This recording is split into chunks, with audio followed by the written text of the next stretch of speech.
नमस्कार। भविष्य के सपनों को आकार देता कार्यक्रम मंजिल कार्यक्रम में आप सभी का स्वागत है। कार्यक्रम में आज हम बात करेंगे विधि के क्षेत्र में रोजगार की संभावनाओं के विषय पर। कानून किसी भी समाज की मूलभूत आवश्यकता रहती है। आज की बदलती परिस्थितियों में हम देखते हैं कि सामाजिक और आर्थिक क्षेत्र में व्यवसाय के तौर पर कानून की मांग बढ़ती जा रही है। आर्थिक रूप से आकर्षक होने के साथ साथ इस व्यवसाय में बहुत ही रोमांच है और साहस है। इस विषय को करियर के तौर पर एक विकल्प के रूप में देखने के लिए हमें किन चीज़ों की जानकारी होना आवश्यक है, इस विषय पर आज हम कार्यक्रम में बातचीत करेंगे। और हमारे साथ बातचीत करने के लिए हिमाचल प्रदेश विश्वविद्यालय से लॉ डिपार्टमेंट से प्रोफेसर ललित डडवाल जी हैं। ललित जी, आपका कार्यक्रम में बहुत बहुत स्वागत है। बहुत बहुत धन्यवाद। ललित जी, सबसे पहले आपसे जानना चाहेंगे कि जिस तरह से अन्य विषयों का एक व्यापक दायरा रहता है, तो जो विधि विषय है ये एक विषय के तौर पर कितना व्यापक है और अन्य विषयों से ये कैसे अलग है? जी, देखिए, जैसे आपने कहा कि जो हमारा ये विधि विषय है, जो कानून है जी, दिन प्रतिदिन हर व्यक्ति का जो है कानून से जो है वास्ता पड़ता ही पड़ता है जी, किसी एक रूप में या किसी और रूप में। और कानून एक ऐसा विषय है जिसके तहत हमें अपने अधिकारों की जानकारी होती है। कानून एक ऐसा विषय है जिसमें हम दूसरे व्यक्ति के अधिकारों के लिए लड़ सकते हैं। कानून एक ऐसा विषय है जिसमें हम अपना जो है व्यवसाय चुन सकते हैं। और कानून एक ऐसा विषय है जिसको करने के लिए जब हम कोई एक डिग्री लेते हैं तो ये जो डिग्री रहती है हमारी, ये प्रोफेशनल डिग्री होती है जी। और जो बाकी, जैसे आप बता रहे हैं कि जो बाकी विषय रहते हैं वो प्रोफेशनल कोर्सेज नहीं रहते हैं जी। तो जो आपका विधि है, जो कानून की शिक्षा है, ये अपने आप में ही एक प्रोफेशनल एजुकेशन रहती है। और जैसे ही हम अपनी ये शिक्षा पूरी करते हैं और इस शिक्षा को पूरी करने के बाद तुरंत हम किसी न किसी विकल्प को चुन सकते हैं। तो एक बहुत बड़ा अंतर ये रहता है कि बाकी विषय जो है वो आपके जो हैं वो आपकी प्रोफेशनल एजुकेशन नहीं रहती हैं, लेकिन कानून आपकी एक प्रोफेशनल डिग्री है जी। ललित जी, यदि हम 10th के बाद जैसे हम करियर चुनते हैं कि अब हमें कौन सा स्ट्रीम लेना है, तो यदि कोई लॉ को एक विकल्प के तौर पर देख रहा है, एज अ करियर ऑप्शन देख रहा है, तो उसे किस स्ट्रीम की ओर बढ़ना चाहिए? देखिए, जैसे आपने कहा कि अगर कोई लॉ को एज अ कैरियर देखना चाहता है और लॉ को ऑप्ट करना चाहता है, तो आप ये चीज़ देखिए कि लॉ में आने के लिए हमारे पास दो विकल्प रहते हैं। या तो हम +2 के बाद, 12वीं के बाद हम जो है वो एक LLB कोर्स कर सकते हैं जो 5 वर्षीय होता है, 5 ईयर कोर्स होता है जी। और या फिर हम ग्रेजुएशन के बाद जो है वो LLB कर सकते हैं जो 3 इयर्स की होती है, 3 साल की होती है जी। तो ऑप्शन हमारे पास दोनों खुले रहते हैं कि या तो हम 5 ईयर LLB करें, BA LLB जिसको हम कहते हैं, या फिर हम जो है ग्रेजुएशन करने के बाद BA BSc BCom BTech कुछ करने के बाद उसके बाद हम LLB के क्षेत्र में आए। तो दोनों संभावनाएं खुली हैं कि हमें लॉ की डिग्री लेने के लिए या तो हम 5 ईयर कोर्स ज्वाइन करें या फिर हम 3 ईयर कोर्स ज्वाइन करें जी जी। ललित जी, जिस तरह से आपने कोर्सेज के बारे में, डिग्री कोर्सेज के बारे में हमें बताया, और साथ ही आपने ये भी क्लियर कर दिया है कि जो BSc हैं, BCom हैं, वो भी इस फील्ड में आ सकते हैं जी। तो ऐसा ज़रूरी नहीं है कि 10th के बाद आप कोई स्पेसिफिक स्ट्रीम में ही आगे बढ़ें, जो आप लेना चाहते हैं वो ले सकते हैं जी। देखिए, जब से वैश्वीकरण हुआ है, जब से ग्लोबलाइजेशन हुआ है जी, तो अब जो आज की डेट में जो डिमांड है, जो लॉ ग्रेजुएट्स की डिमांड है, वो किसी एक पर्टिकुलर फील्ड में नहीं है। हमारे पास सब विकल्प खुले हैं। हमें साइंस ग्रेजुएट्स भी लॉ में काम कर रहे हैं, कॉमर्स ग्रेजुएट्स भी लॉ में काम कर रहे हैं, जो आपके BBA वाले हैं वो भी लॉ में काम कर रहे हैं, इवन इंजीनियर्स भी आज की डेट में लॉ में काम कर रहे हैं। तो आज की डेट में हम अगर ये कहें कि लॉ निश्चित तौर पर अगर एक ही विषय, तो ऐसा नहीं है। लॉ में सब संभावना है। कॉमर्स ग्रेजुएट भी इसमें हैं, आर्ट्स वाले लोग भी इसमें हैं, साइंस वाले भी हैं इसमें, और कंप्यूटर्स वाले भी हैं। तो आप किसी भी ऑप्शन के तहत इसमें आ सकते हैं। ज़रूरी नहीं है कि आपको कोई पर्टिकुलर विषय लेकर ही आपको 10वीं के आगे पढ़ाई करनी है। आपके पास संभावनाएं खुली, आप किसी भी ढंग से जो है लॉ में एंट्री ले सकते हैं जी। अब आपसे जानना चाहेंगे, जो आपने डिग्री कोर्सेज के बारे में हमें बताया कि 5 ईयर का डिग्री कोर्स है और 3 साल का भी डिग्री कोर्स है, तो इन जो कोर्सेज हैं, अगर हम पहले की बात करें, 5 ईयर का जो आपका डिग्री कोर्स है, इसमें एडमिशन का क्या प्रोसीजर रहता है? देखिए, जहाँ तक बात है 5 ईयर कोर्स की जी, +2 में, 12वीं में आपके 50% मिनिमम मार्क्स आपके होने चाहिए जी। जो एज लिमिट रहती है वो 20 साल रहती है, और जो कास्ट एंड ट्राइब कैंडिडेट्स होते हैं उनके लिए 22 साल हो जाती है, और जो फिजिकली हैंडीकैप कैंडिडेट्स होते हैं उनके लिए 25-27 भी रहते हैं। तो एज लिमिट जो है इसके लिए 20 और 22 के बीच में रहता है। 50% आपको 12वीं में नंबर चाहिए, +2 में आपको मार्क्स चाहिए रहते हैं।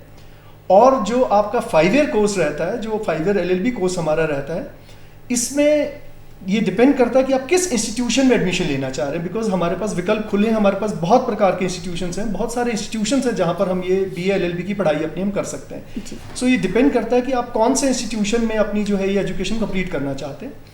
कुछ इंस्टीट्यूशन जो है वहाँ पर वो एंट्रेंस टेस्ट लेते हैं, वहाँ पर उनका पर्टिकुलर एक एंट्रेंस टेस्ट रहता है, तो एंट्रेंस टेस्ट के माध्यम से ही आपकी एक एडमिशन होती है जी। और कुछ इंस्टीट्यूशंस ऐसे रहते हैं जहाँ पर +2 की मेरिट बेसिस पे ही आपकी एडमिशंस हो सकती है। अब जैसे अगर हम बात करें हमारा हिमाचल प्रदेश विश्वविद्यालय का जो विधि अध्ययन संस्थान है, तो वहाँ पर जो है मेरिट बेसिस पे +2 की मेरिट बेसिस पे ही एडमिशंस होती है। लेकिन अगर और हिमाचल से बाहर या कहीं और इंस्टीट्यूशंस की बात करें तो एंट्रेंस टेस्ट के माध्यम से वहाँ पर आप एडमिशंस ले सकते हैं जी। और एंट्रेंस टेस्ट जो हर इंस्टीट्यूशन का अपना डिफरेंट रहता है जी। तो ये कंपल्सरी नहीं है कि एंट्रेंस टेस्ट ही जी, बिल्कुल ऐसा नहीं है, बिल्कुल कंपल्सरी नहीं है। कुछ इंस्टीट्यूशन जो है वो मेरिट बेसिस पे करते हैं, जैसे मैंने आपसे कहा कि हिमाचल प्रदेश विश्वविद्यालय का जो विधि अध्ययन संस्थान है यहाँ हमारा चौड़ा मैदान में, वहाँ पर मेरिट बेसिस पे होती है और कुछ इंस्टीट्यूशन ऐसे रहते हैं जहाँ पर एंट्रेंस टेस्ट के थ्रू रहता है। जी।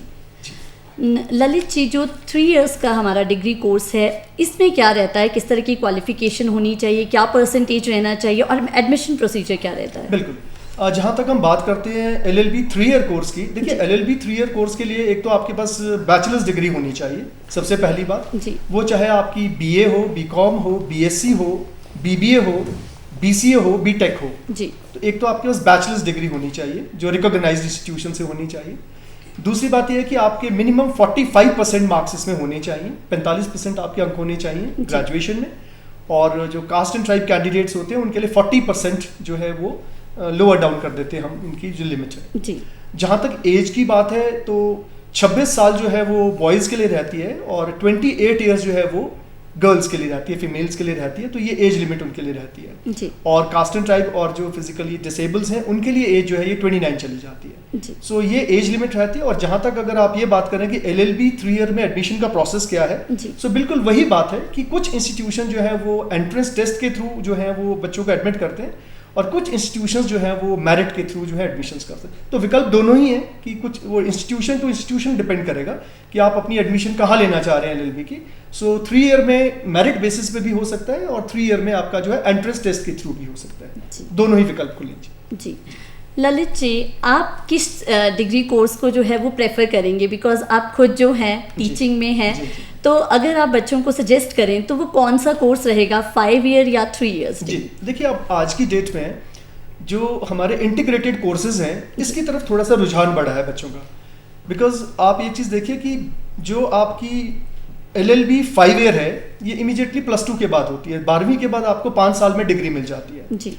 और अगर हम दूसरी तरफ बात करें तो वहाँ पर जो आपकी LLB की डिग्री है वो आपको ग्रेजुएशन के बाद मिलती है। सो वहाँ आपको ग्रेजुएशन के लिए 3 या 4 साल लगाने पड़ते हैं और उसके बाद आपको लॉ के लिए 3 साल और लगाने पड़ते हैं, तो तकरीबन वहाँ 6 साल हो जाते हैं जी। और यहाँ पर अगर हम बात करें तो यहाँ पर आपकी 5 साल में आपको ये डिग्री मिल जाती है, तो 1 साल तो ये बच जाता है बच्चों का जी।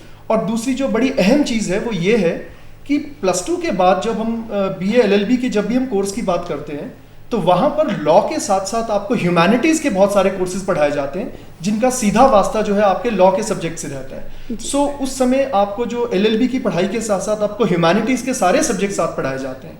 बट दूसरी तरफ जो है अगर आप LLB 3 ईयर कोर्स करते हैं तो ज़रूरी नहीं है कि आपको सारे ह्यूमैनिटीज़ के सब्जेक्ट्स पढ़ाए जा सकें, बिकॉज वहाँ पर आपको जो भी विषय पढ़ाए जाते हैं वो सब कानून से संबंधित होते हैं, आपको लॉ ही पढ़ाया जाता है जी। अगर आपकी ग्रेजुएशन आर्ट्स में है तो आप आर्ट्स के थ्रू लॉ कर रहे हैं, अगर आपने कॉमर्स किया तो आप BCom करके लॉ कर रहे हैं, अगर आपने BSc किया तो आप BSc करके लॉ कर रहे हैं। तो ये थोड़ा सा फर्क ये रहता है कि रुझान थोड़ा सा, अगर समय की देखिए बचत होती है 1 साल बच जाता है और बच्चों का जो है उनको जो ग्रूमिंग है उनको जिस ढंग से तैयार किया जाता है उनको ह्यूमैनिटीज़ के वही सारे सब्जेक्ट्स पढ़ाए जाते हैं जो लॉ में रिक्वायर्ड रहते हैं। तो थोड़ा सा मैं वैसे तो दोनों ही विकल्प खुले हैं लेकिन फिर भी थोड़ा सा रुझान जो देखा जा रहा है आजकल वो 12वीं के बाद देखा जा रहा है जी। यदि बच्चे चाहते हैं तो 12th के बाद इसे ऑप्ट कर सकते हैं। बिल्कुल जी, बिल्कुल जी। ललित जी, आपसे जानना चाहेंगे कि क्या सिर्फ डिग्री कोर्सेज ही लॉ के लिए अवेलेबल है या कोई डिप्लोमा कोर्सेज, जैसे आपने कहा कि किसी भी समय में कोई भी इसे ऑप्ट कर सकता है, तो क्या कोई डिप्लोमा कोर्सेज भी है? बिल्कुल जैसा आपने कहा, देखिए अगर तो हमें प्रोफेशनल एजुकेशन की जब बात करते हैं तब तो हमारे पास LLB की डिग्री ही रिक्वायर्ड होती है, चाहे वो 3 ईयर कोर्स में LLB हो या आपका 5 ईयर कोर्स में वो BA LLB या BCom LLB हो जी। या BSc LLB हो या BBA LLB हो जी। लेकिन इसके अलावा बहुत सारे इंस्टीट्यूशंस ऐसे हैं जहां से आप लॉ के क्षेत्र में ही कुछ एक डिप्लोमास कर सकते हैं, कुछ एक सर्टिफिकेट कोर्सेज भी कर सकते हैं, लेकिन वो आपके जो है डेफिनेटली वो आपको वकालत के लिए तो नहीं आपको जो है वो वैलिड होते हैं, लेकिन ये ज़रूर है कि आपके वो डिप्लोमा एंड सर्टिफिकेट कोर्सेज जो हैं वो आपको कहीं ना कहीं ज़रूर मदद करते हैं। तो बहुत सारे विकल्प हैं कि आप जो है जैसे ह्यूमन राइट्स में डिप्लोमाज हैं, साइबर लॉज में डिप्लोमाज हैं, टैक्सेशन में डिप्लोमाज हैं, फॉरेंसिक साइंस में डिप्लोमाज हैं, कॉर्पोरेट लॉ में डिप्लोमाज हैं, इंटेलेक्चुअल प्रॉपर्टी राइट्स में डिप्लोमाज हैं, क्रिमिनोलॉजी में डिप्लोमाज हैं। तो ये बहुत सारे डिप्लोमा जो हैं इंस्टीट्यूशंस कराते हैं। जैसे इग्नो है, इग्नो से आपके बहुत सारे सर्टिफिकेट कोर्सेज होते हैं, इन्वायरमेंट पे होता है, आपका कंज्यूमर्स पे होता है, ह्यूमन राइट्स पे होता है। तो ये 3 या 6 महीने के सर्टिफिकेट कोर्सेज होते हैं। और डिप्लोमा जो रहते हैं वो आपके 1 साल के होते हैं। तो 1 साल या 2 साल में आपके डिप्लोमा कोर्सेज आपको मिलते हैं जो डेफिनेटली आपकी मदद करते हैं। सो लॉ में डिप्लोमा और सर्टिफिकेट कोर्सेज भी रहते हैं, LLB और इसके अलावा। जी ललित जी, अभी आपने इग्नू की बात की है डिप्लोमा कोर्सेज के लिए। कई बार हम सुनते हैं कि डिग्री कोर्सेज भी जो है कॉरेस्पॉन्डेंस के थ्रू हो सकते हैं, क्या ये सही है? नहीं, देखिए जहाँ तक LLB की बात है, LLB में कॉरेस्पॉन्डेंस होती ही नहीं है जी, बिकॉज जो हमारा जो LLB है इसको bar council of India regulate करता है। हमारी एक बॉडी है BCI, bar council of India, वो हमारी लीगल एजुकेशन को जो है रेगुलेट करती है। तो बार काउंसिल ने अभी तक कोई भी ऐसी कोई परमिशन नहीं दी है कि हमारा जो लॉ है वो पत्राचार के माध्यम से हो सके। तो लॉ में कोई भी कॉरेस्पॉन्डेंस नहीं होती, तो लॉ में कॉरेस्पॉन्डेंस कोर्सेज नहीं रहते हैं। हाँ, डिप्लोमाज हो सकते होंगे, सर्टिफिकेट्स हो सकते हैं, लेकिन LLB और BLLB जो है कॉरेस्पॉन्डेंस से बिल्कुल नहीं होती, अभी तक तो नहीं होती। जी ललित जी, आपने बात की थी एडमिशन प्रोसीजर की कि उसमें एंट्रेंस भी होता है। जिन बच्चों ने मेरिट के बेसिस पे एडमिशन ली उनके लिए तो कोई इस तरह की प्रॉब्लम नहीं आती है, बट जिन्हें एंट्रेंस देना है उसके लिए कुछ सिलेबस के बारे में आप हमें बताएं कि किस तरह का सिलेबस रहता है, कैसे वो तैयारी करें इस एंट्रेंस की। देखिए, मैं आपसे सबसे पहली बात करूंगा, जब हम लॉ की बात करते हैं तो हमारे लिए इंस्टीट्यूशंस पे डिपेंड करता है कि हम अपनी एडमिशन किन इंस्टीट्यूशंस में लेना चाहते हैं। तो पहला जो स्वाभाविक प्रश्न आता है कि हमारे इंस्टीट्यूशंस कौन कौन से हैं जहां हम एडमिशंस ले सकते हैं। तो हमारे पास लॉ करने के लिए इस समय हिंदुस्तान में कोई 3 प्रकार के इंस्टीट्यूशंस रहते हैं। एक तो ग्लोबल यूनिवर्सिटीज़ हैं, अभी रिसेंटली कुछ एक ग्लोबल यूनिवर्सिटीज़ खुली हैं हमारी, और तकरीबन हिंदुस्तान में इस समय 23 नेशनल लॉ यूनिवर्सिटीज़ हैं जिसको NLUs बोलते हैं। और हमारे हिमाचल में भी वो NLU खुल गई है जो घनाटी में खुला है, घंडल में। और वैसे ही पूरे हिंदुस्तान में 23 नेशनल लॉ यूनिवर्सिटीज़ हैं। इसके अलावा हर स्टेट की जो है अपनी यूनिवर्सिटीज़ भी होती हैं और अपने स्टेट के प्राइवेट कॉलेजेस भी होते हैं, और इसके अलावा कुछ एक प्राइवेट डीम्ड यूनिवर्सिटीज़ भी होती हैं जो लॉ करवाती हैं। और जितने भी मैंने आपको इंस्टीट्यूशंस बताए, चाहे वो नेशनल लॉ यूनिवर्सिटी हो या ग्लोबल इंस्टीट्यूशंस हो या हमारे जो गवर्नमेंट कॉलेजेस हों या हमारे जो है वो प्राइवेट यूनिवर्सिटीज़ हों, हर इंस्टीट्यूशन में लॉ का जो इंटेक है, जो लॉ में एडमिशन का जो प्रोसेस है वो डिफरेंट रहता है। अब जैसे हम बात करते हैं नेशनल लॉ यूनिवर्सिटी की, तो नेशनल लॉ यूनिवर्सिटी जो मैं आपसे कह रहा हूँ कि 23-24 यूनिवर्सिटीज़ हैं नेशनल लॉ यूनिवर्सिटीज़। सो यहाँ एडमिशन के लिए आपका एक नेशनल लेवल पे टेस्ट होता है जिसको CLAT कहते हैं, CLAT, CLAT, common law admission test. So ये कॉमन लॉ एडमिशन टेस्ट जो बच्चे देते हैं, तो वो बच्चे जो हैं हिंदुस्तान के किन्हीं जो 24-25 इंस्टीट्यूशंस हैं इसमें जो है CLAT के माध्यम से एडमिशन्स ले सकते हैं जी। और बाकी जहाँ तक बात है और इंस्टीट्यूशंस की, तो वो इंस्टीट्यूशन अपने हिसाब से जो है अपने जो एंट्रेंस टेस्ट लेते हैं। जैसे हिमाचल प्रदेश यूनिवर्सिटी का अपना है, पंजाब यूनिवर्सिटी का भी अपना है, कुरुक्षेत्र यूनिवर्सिटी का भी है, महर्षि दयानंद यूनिवर्सिटी का भी है, दिल्ली यूनिवर्सिटी का भी है। तो हर इंस्टीट्यूशन के अपने एंट्रेंस टेस्ट रहते हैं। और जो डीम्ड यूनिवर्सिटीज़ हैं, जो प्राइवेट यूनिवर्सिटीज़ हैं, वो भी अपने एंट्रेंस टेस्ट के माध्यम से जो है बच्चों को एडमिट करते हैं जी। और जैसा आप बता रहे हैं कि अब एडमिशन जब एंट्रेंस टेस्ट के थ्रू होती है, तो एंट्रेंस टेस्ट में बच्चों के लिए क्या रिक्वायरमेंट्स रहती है जी। देखिए, हर एंट्रेंस टेस्ट में कुछ एक चीज़ें ऐसी हैं जो कॉमन रहती है। जैसे जनरल नॉलेज है जी, लीगल एप्टीट्यूड है, रीजनिंग है, जनरल इंग्लिश है। ये तो कॉमन है हर एंट्रेंस में, जो लॉ के जहाँ भी एंट्रेंस होते हैं वहाँ पर ये चीज़ें जो एंट्रेंस में पूछी जाती हैं। सो रीजनिंग पावर हो गया आपका, इंग्लिश हो गया, जनरल नॉलेज हो गया, लीगल एप्टीट्यूड रह गया, ये सारी चीज़ें उसमें आती हैं। तो इस प्रकार से एंट्रेंस टेस्ट होते हैं जी। अब हमने एडमिशन प्रोसीजर और हम किस तरह की क्वालिफिकेशन प्राप्त करें ताकि हम अगर इस फील्ड में आगे आना चाहते हैं, वो आप सब कुछ हमें बता चुके हैं ललित जी। अब आपसे जानना चाहेंगे इसमें करियर के क्या, रोजगार के क्या विकल्प हैं, उसके बारे में जानना चाहेंगे, क्या स्कोप है इसमें। देखिए, जहाँ तक बात लॉ एज अ कैरियर की जब भी हम कभी बात करते हैं, देखिए कुछ समय पहले, कुछ दशक पहले लोगों के शायद माइंड में एक चीज़ होती थी कि LLB करने के बाद हमारे पास एक ही विकल्प है, वो काला कोट पहनना है, कि हम सिर्फ वकालत ही कर सकते हैं, कि हमारे पास सिर्फ एक ऑप्शन है कि हम वकालत कर सकते हैं। बट शायद अब ऐसा नहीं है। जब से ये ग्लोबलाइजेशन हुआ है, जब से वैश्वीकरण हुआ है, उसके बाद हमारे इस लॉ प्रोफेशन में बहुत सारी संभावनाएं, बहुत सारे विकल्प खुल गए। तो अब आपकी अपनी ऑप्शन है कि आप किस विकल्प को चुनना चाहते हैं। तो अब हमारे पास संभावनाएं बहुत बढ़ गई हैं, लॉ जो है वो लिमिटेड नहीं रह गया कि खाली आपको वकालती करना, ऐसा नहीं है जी।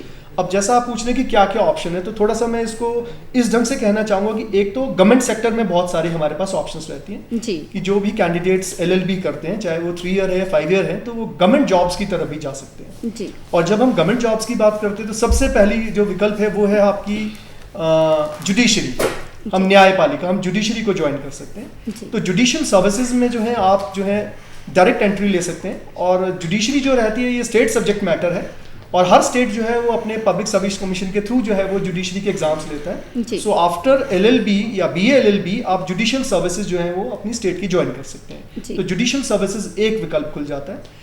इसके अलावा आप सरकारी वकील बन सकते हैं जिसको हम पब्लिक प्रोसिक्यूटर्स कहते हैं या डिस्ट्रिक्ट अटॉर्नीज कहते हैं जी। तो ये जो एक और विकल्प है कि आप जो है सरकार के नुमाइंदे के तौर पे जो है कोर्ट्स में रहते हैं, तो सरकारी वकील भी एक ऑप्शन है जब प्रोसिक्यूशन डिपार्टमेंट आप ज्वाइन करते हैं।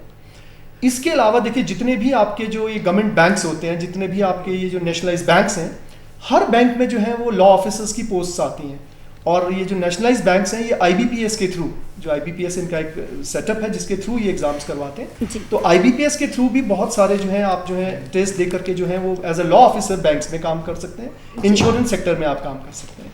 तो ये गवर्नमेंट सेक्टर्स की हम बात करते हैं। दूसरा, अगर आपका इंटरेस्ट टीचिंग में है, अगर आप टीचिंग में आना चाहते हैं तो आपको LLB करने के बाद आपको हायर स्टडीज़ की तरफ जाना है, आपको LLM करना है, PhD करना है जी। और एक नेशनल एलिजिबिलिटी टेस्ट होता है, नेट कहते हैं उसको, उसका क्वालिफाई कीजिए तो आप फिर टीचिंग में भी आ सकते हैं। बहुत सारी यूनिवर्सिटीज़ कॉलेजेस में आपके पास ऑप्शन है कि as an academician, as a teacher आप यूनिवर्सिटी, एज अ प्रोफेसर आप यूनिवर्सिटी ज्वाइन कर सकते हैं। तो ये भी विकल्प है गवर्नमेंट जॉब में।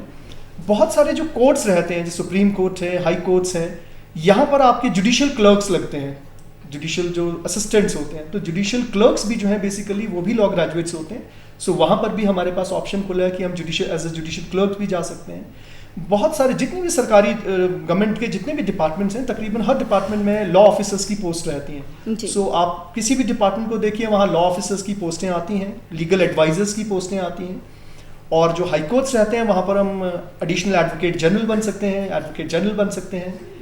बहुत सारे ऑप्शंस हैं हमारे पास। तो गवर्नमेंट जॉब्स में तो हमारे पास बहुत सारे ऑप्शंस रहते हैं जी। और जब हम बात करते हैं प्राइवेट सेक्टर की, तो सबसे पहले तो देखिए एक तो आपकी प्राइवेट प्रैक्टिस ही है कि LLB करने के बाद आप अपनी वकालत शुरू कर सकते हैं जी। तो एक ऑप्शन तो ये है कि आप प्रैक्टिस कर सकते हैं, आप अपनी वकालत कीजिए जी। एक तो प्राइवेट आप प्रैक्टिस शुरू कर देते हैं जी। इसके अलावा जो आपके प्राइवेट सेक्टर के बैंक्स हैं, जैसे आपके प्राइवेटाइज्ड बैंक्स हैं या आपके इंश्योरेंस सेक्टर्स है, वहाँ पर भी बिल्कुल वैसा ही है कि वहाँ पर लॉ ऑफिसर्स चाहिए, वहाँ पर लीगल एडवाइजर्स चाहिए। तो law officers, legal advisers private sector में भी रहते हैं और प्राइवेट सेक्टर की आप जानते हैं कि बहुत डिमांड बढ़ गई है, तो वहाँ विकल्प खुल गया है कि बहुत सारे लोग जो हैं वो स्विच ओवर कर सकते हैं प्राइवेट सेक्टर की तरफ। सिमिलरली प्राइवेट सेक्टर में जैसे आप कह रहे हैं कि LLB अगर आप करते हैं, आप लीगल कॉरेस्पॉन्डेंट बन सकते हैं जी। आप जर्नलिज्म के साथ जो है लीगल कॉरेस्पॉन्डेंट बन जाइए, आप लीगल कॉरेस्पॉन्डेंट का ऑप्शन खुला हुआ है। अब देखिए आज की डेट में एक नया कंसेप्ट शुरू हो गया है कि हम अल्टरनेटिव डिस्प्यूट रेजोल्यूशन की तरफ जा रहे हैं कि हम अपने जो मुकदमे हैं, हमने जो अपने विवाद हैं उनको सुलझाने के लिए हम जो है एक अलग माध्यम ऑप्ट कर रहे हैं, ADR। सो आप आर्बिट्रेटर बन सकते हैं, मीडिएटर बन सकते हैं, जब जिसमें आप मध्यस्थता करते हैं, कंसिलेटर बन सकते हैं। तो बहुत सारी ऑप्शंस हैं प्राइवेट में भी, चाहे वो कॉर्पोरेट लॉ हो, तो प्राइवेट में भी ऑप्शंस बहुत ज़्यादा हैं। तो आप देखिए विकल्प दोनों खुले हैं, गवर्नमेंट जॉब्स का भी खुला है और प्राइवेट जॉब्स का भी खुला है। जी जी, काफ़ी सारी ऑप्शंस आपने हमें बताई।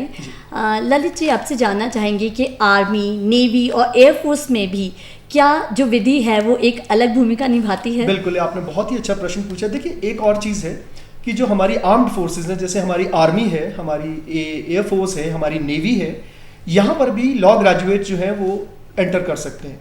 तो इसके लिए सीधी सी बात है कि आपकी LLB की डिग्री आपके पास चाहिए, 55% मार्क्स आपके होने चाहिए LLB में, और जो आपकी एज रहती है वो 21 और 27 ईयर्स के बीच में जो है ये एंट्री करते हैं। और जो इनका ब्रांच रहता है उसको जैग्स बोलते हैं, JAGS, जैग्स।